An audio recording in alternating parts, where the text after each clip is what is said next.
Umývanie riadu je pre väčšinu ľudí činnosťou, ktorú opakujú niekoľkokrát za deň a teda nie všetci sú z toho úplne nadšení.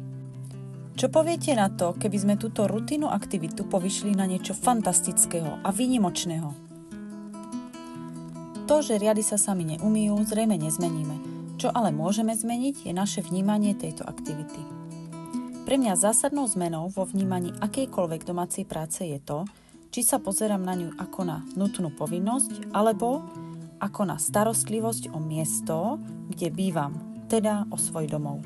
Dovolím si vypožičať si český ekvivalent slova starostlivosť, ktorým je péče.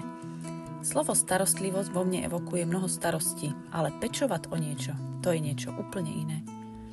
Ja totiž neumývam riady, ja pečujem o riady, pečujem o kuchyňu, pečujem o seba a o rodinu.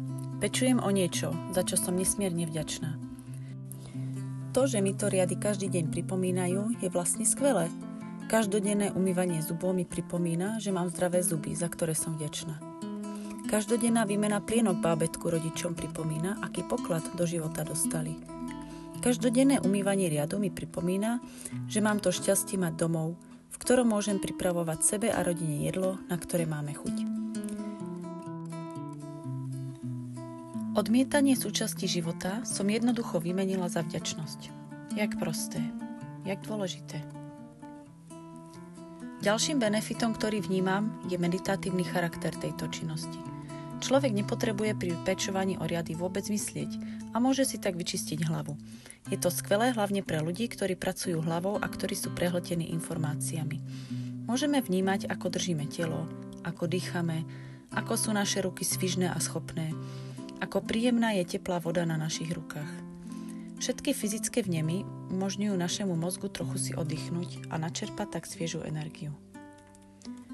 Samozrejme, že sú dní, kedy na riady nemám energiu. Vtedy si vyberiem, či to počka do rána, alebo si zapnem do sluchatiek podcast, pri ktorom zabudnem, že robím niečo, čo sa mi nechcelo.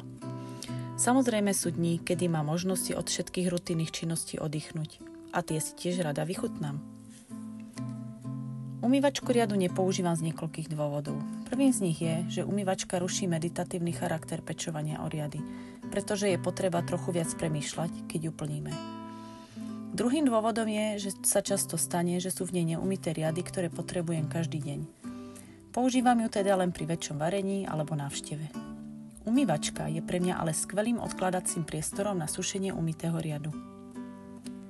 Ak by ste našli viaceré dôvody, prečo je umývanie riadu naprosto fantastickou činnosťou, budem rada, ak sa o ne podelíte v komentároch.